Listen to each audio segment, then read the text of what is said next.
Assalamualaikum warahmatullahi wabarakatuh. Kami dari kelompok 2 akan mempresentasikan mengenai perlindungan konsumen yang akan dibawakan oleh saya, Norma Rofi Arini, NPM 1901010041 dan Mita Rahayu, NPM 1901010143. Yang pertama, pengertian konsumen. Dalam Undang-Undang Nomor 8 Tahun 1999 tentang Perlindungan Konsumen, mendefinisikan konsumen sebagai setiap orang pemakai barang dan jasa yang tersedia dalam masyarakat, baik bagi kepentingan diri sendiri, keluarga, orang lain, maupun makhluk hidup lain dan tidak untuk diperdagangkan. Berdasarkan dari pengertian tersebut, yang dimaksud konsumen adalah orang yang berstatus sebagai pemakai barang dan jasa. Pengertian konsumen menurut Undang-Undang Perlindungan Konsumen sesungguhnya dapat terbagi dalam 3 bagian, yaitu yang pertama, konsumen dalam arti umum, pemakai, pengguna, atau pemanfaat barang dan jasa untuk tujuan tertentu. Yang kedua, konsumen antara, yaitu pemakai, pengguna, atau pemanfaat barang dan jasa untuk diproduksi menjadi barang dan jasa lain atau untuk memperdagangkannya dengan tujuan komersial. Konsumen antara ini sama dengan pelaku usaha. Dan yang terakhir, konsumen akhir, yaitu pemakai, pengguna, atau pemanfaat barang dan jasa konsumen untuk memenuhi kebutuhan diri sendiri, keluarga, atau rumah tangganya dan tidak untuk diperdagangkan kembali. Selanjutnya, dasar hukum perlindungan konsumen. Di Indonesia, dasar hukum yang menjadikan seorang konsumen dapat mengajukan perlindungan adalah yang pertama, Undang-Undang Dasar 1945 Pasal 5 Ayat 1, Pasal 21 Ayat 1, Pasal 21 Ayat 1, Pasal 27 dan Pasal 33. Yang kedua, Undang-Undang Nomor 8 Tahun 1999 tentang Perlindungan Konsumen atau Lembaran Negara Republik Indonesia tahun 1999 Nomor 42 Tambahan Lembaran Negara Republik Indonesia Nomor 3821. Yang ketiga, Undang-Undang Nomor 5 Tahun 1999 tentang Larangan Praktek Monopoli dan Persaingan Usaha tidak sehat. Yang keempat, Undang-Undang Nomor 30 Tahun 1999 tentang arbitrase dan alternatif penyelesaian sengketa. Yang kelima, Peraturan Pemerintah Nomor 58 Tahun 2001 tentang pembinaan, pengawasan, dan penyelenggaraan perlindungan konsumen. Yang keenam, Surat Edaran Dirjen Perdagangan Dalam Negeri Nomor 235/DCPDN/7/2001 tentang penanganan pengaduan konsumen yang ditujukan kepada seluruh dinas, Indak, provinsi, kabupaten, dan kota. Yang ketujuh, Surat Edaran Direktur Jenderal Perdagangan Dalam Negeri Nomor 795/DJPDN/SE/12/25 tentang pedoman pelayanan pengaduan konsumen. Dengan diundang-undangkannya masalah perlindungan konsumen, dimungkinkan dilakukannya pembuktian terbalik jika terjadi sengketa antara konsumen dan pelaku usaha. Konsumen yang merasa haknya dilanggar bisa mengadukan dan memproses perkaranya secara hukum di Badan Penyelesaian Sengketa Konsumen atau BPSK. Dan selanjutnya, perangkat hukum lain yang mengatur perlindungan konsumen, yaitu Peraturan Pemerintah Republik Indonesia Nomor 57 Tahun 2001 tanggal 21 Juli tentang Badan Perlindungan Konsumen Nasional. Yang kedua, Peraturan Pemerintah Republik Indonesia Nomor 58 Tahun 2001, tanggal 21 Juli 2001, tentang pembinaan dan pengawasan penyelenggaraan perlindungan konsumen. Yang ketiga, Peraturan Pemerintah Republik Indonesia Nomor 59 Tahun 2001, tanggal 21 Juli 2001, tentang Lembaga Perlindungan Konsumen Swadaya Masyarakat. Yang keempat, Keputusan Presiden Republik Indonesia Nomor 90 Tahun 2001, tanggal 21 Juli 2001, tentang pembentukan Badan Penyelesaian Sengketa Konsumen Pemerintah Kota Medan, Kota Palembang, Kota Jakarta Pusat, Kota Jakarta Barat, Kota Bandung, Kota Semarang, Kota Yogyakarta, Kota Surabaya, Kota Malang, dan Kota Makassar. Yang kelima, Keputusan Menteri Perindustrian dan Perdagangan Republik Indonesia Nomor 302 /MPP /KEP /10/2001 tentang pendaftaran Lembaga Perlindungan Konsumen Swadaya Masyarakat. Dan yang terakhir, Keputusan Menteri Perindustrian dan Perdagangan Republik Indonesia Nomor 605 MPP /KEP /8/2002 tentang pengangkatan anggota Badan Penyelesaian Sengketa Konsumen pada pemerintah Kota Makassar, Kota Palembang, Kota Surabaya, Kota Bandung, Kota Semarang, Kota Yogyakarta, dan Kota Medan. Selanjutnya, perlindungan konsumen. Berdasarkan Undang-Undang Nomor 8 Pasal 1/1 Tahun 1999 tentang perlindungan konsumen, disebutkan bahwa perlindungan konsumen adalah segala upaya yang menjamin adanya kepastian hukum untuk memberi perlindungan kepada konsumen. Kepastian hukum untuk melindungi hak-hak konsumen yang diperkuat melalui undang-undang khusus memberikan harapan agar pelaku usaha tidak sewenang-wenang yang selalu merugikan hak konsumen. Dengan adanya Undang-Undang Perlindungan Konsumen beserta perangkat hukum lainnya, konsumen memiliki hak dan posisi yang berimbang, dan mereka pun bisa menggugat atau menuntut jika ternyata hak-haknya telah dirugikan atau dilanggar oleh pelaku usaha. Faktor utama yang menjadi kelemahan konsumen adalah tingkat kesadaran konsumen akan haknya masih rendah. Hal ini terutama disebabkan oleh rendahnya pendidikan konsumen. Oleh karena itu, Undang-Undang Perlindungan Konsumen dimaksudkan menjadi landasan hukum yang kuat bagi pemerintah dan lembaga perlindungan konsumen swadaya masyarakat untuk melakukan upaya pemberdayaan konsumen melalui pembinaan dan pendidikan konsumen.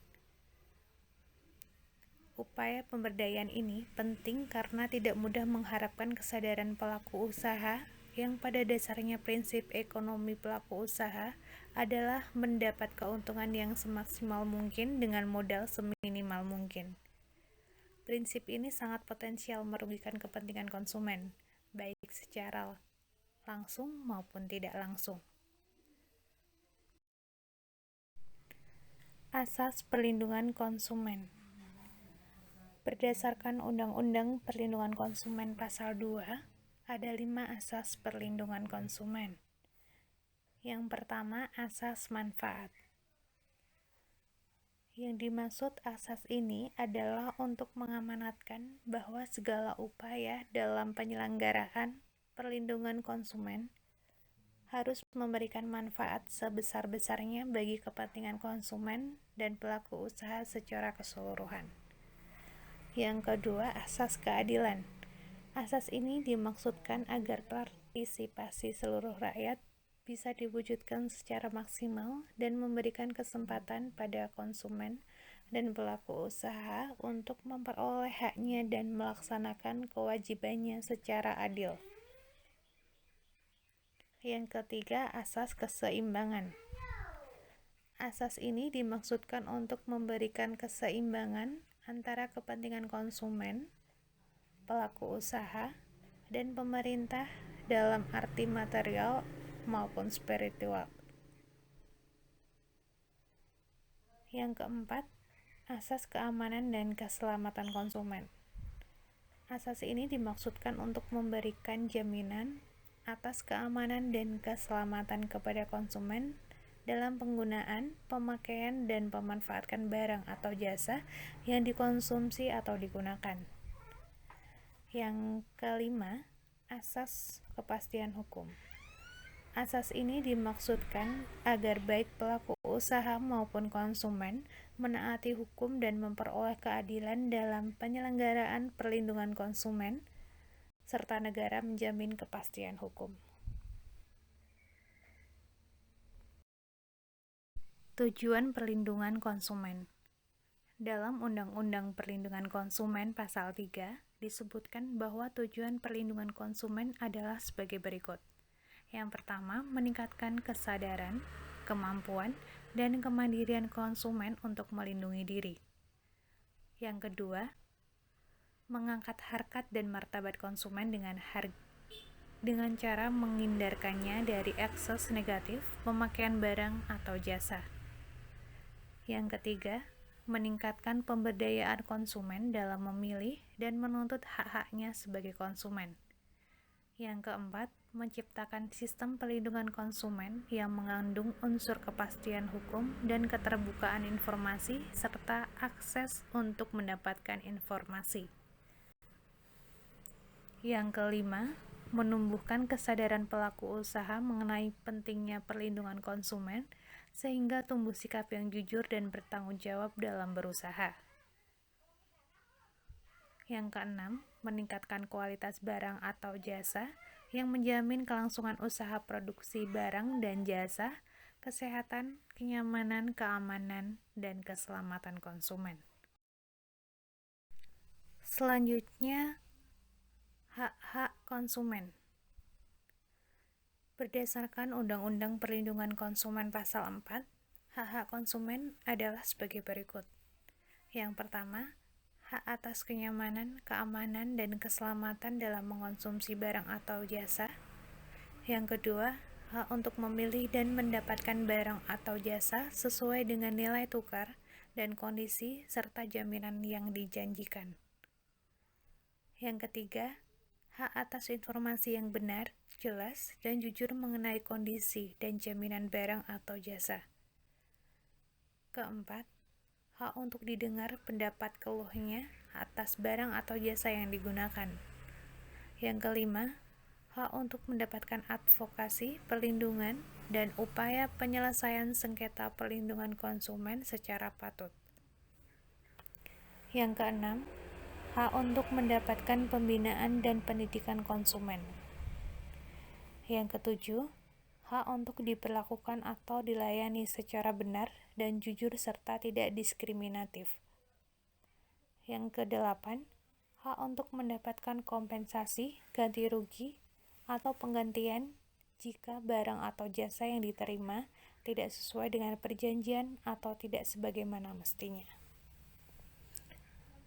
Yang kesembilan, hak-hak yang diatur dalam ketentuan peraturan perundang-undangan lainnya. Di samping hak-hak dalam pasal 4, juga terdapat hak-hak konsumen yang dirumuskan dalam pasal 7, yang mengatur tentang kewajiban pelaku usaha. Kewajiban dan hak merupakan antinomi dalam hukum, sehingga kewajiban pelaku usaha merupakan hak konsumen. Selain hak-hak yang disebutkan tersebut, ada juga hak untuk dilindungi dari akibat negatif persaingan curang. Hal ini dilatar belakangi oleh pertimbangan bahwa kegiatan bisnis yang dilakukan oleh pengusaha sering dilakukan secara tidak jujur, yang dalam hukum dikenal dengan terminologi persaingan curang. Kewajiban konsumen. Kewajiban konsumen sesuai dengan pasal 5 Undang-Undang Perlindungan Konsumen. Kewajiban konsumen adalah 1. Membaca atau mengikuti petunjuk informasi dan prosedur pemakaian atau pemanfaatan barang, jasa, demi keamanan dan keselamatan. 2.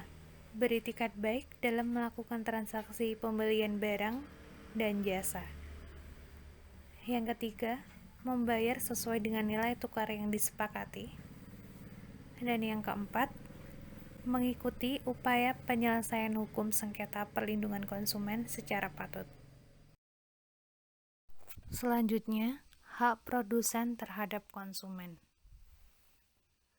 Produsen adalah orang yang menghasilkan barang atau jasa untuk keperluan konsumen.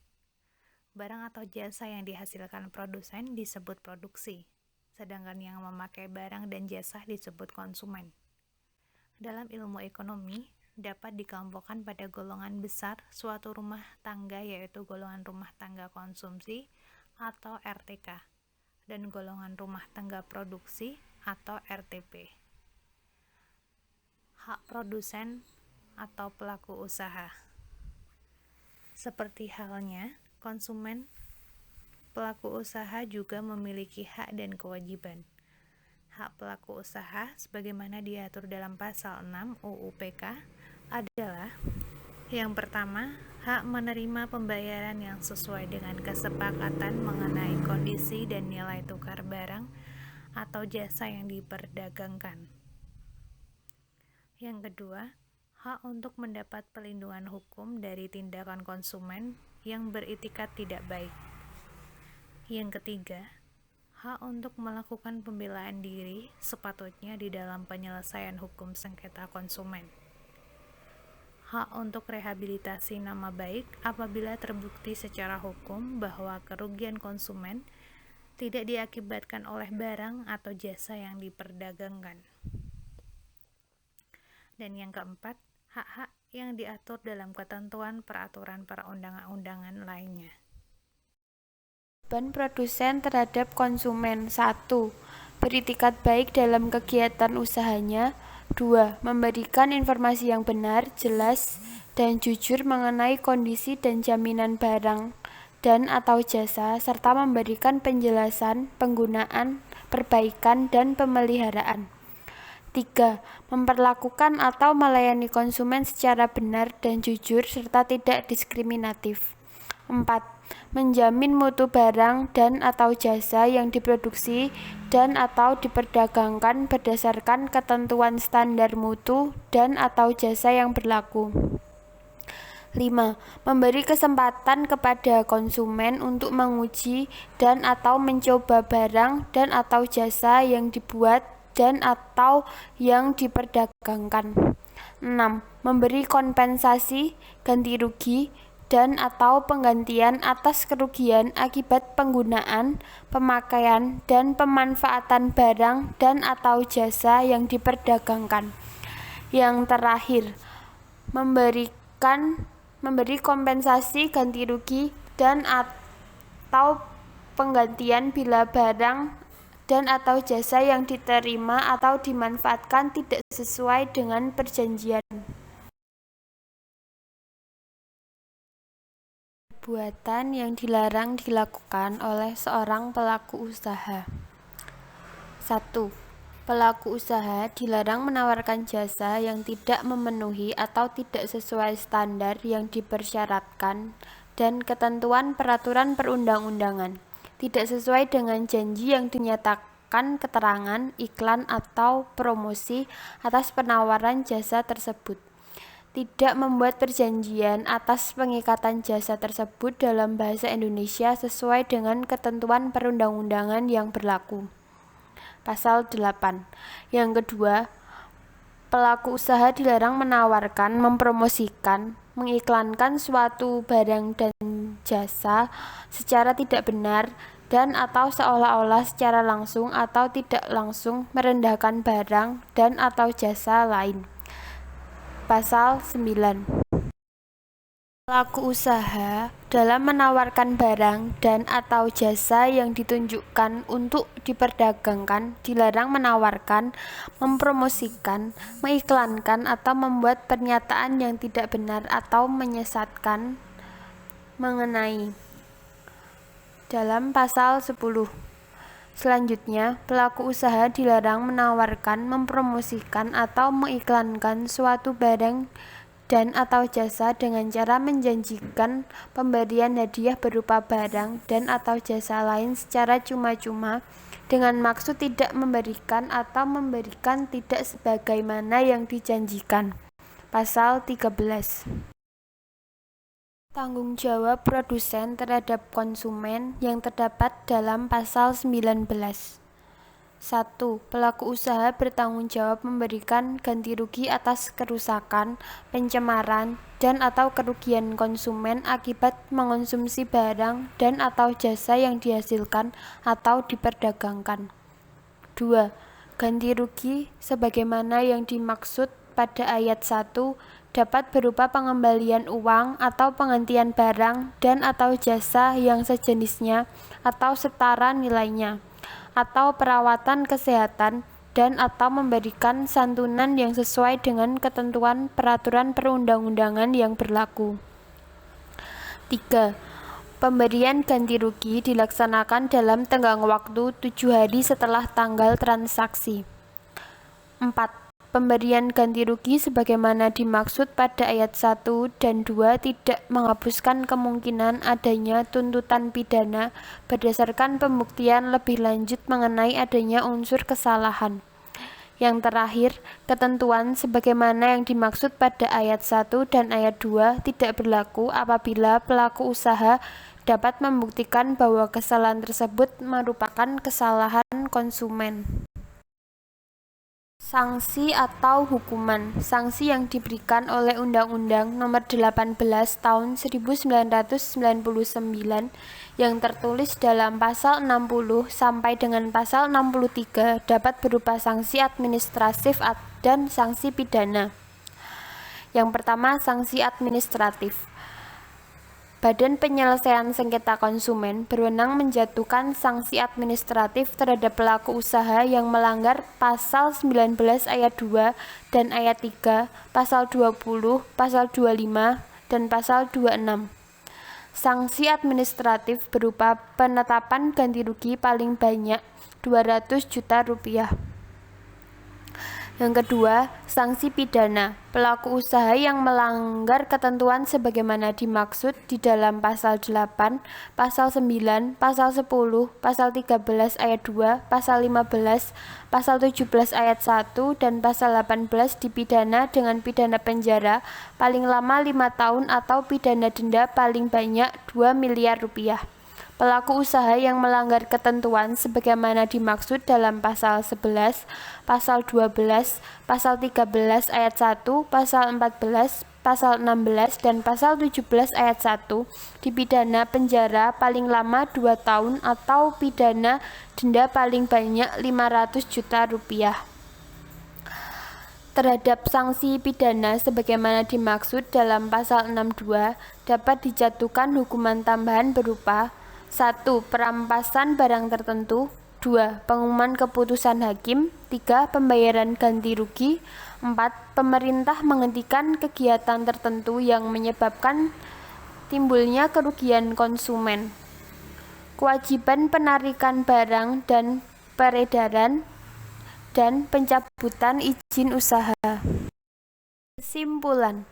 Kesadaran konsumen bahwa mereka memiliki hak, kewajiban, serta perlindungan hukum atas mereka harus diberdayakan dengan meningkatkan kualitas pendidikan yang layak atas mereka, mengingat faktor utama perlakuan yang semena-mena oleh produsen kepada konsumen adalah kurangnya kesadaran serta pengetahuan konsumen akan hak-hak serta kewajiban mereka. Kesadaran produsen akan hak konsumen juga sangat dibutuhkan agar tercipta harmonisasi tujuan antara produsen yang ingin memperoleh laba tanpa membahayakan konsumen yang ingin memiliki kepuasan maksimum. Yang terakhir, terdapat juga sanksi yang diberikan kepada pelaku usaha atau produsen oleh Undang-Undang Nomor 8 Tahun 1999 yang tertulis dalam pasal 60 sampai dengan 63 yang berupa sanksi administratif dan sanksi pidana. Terima kasih. Sekian presentasi dari kelompok kami. Apabila ingin ditanyakan bisa lanjut ke grup WA.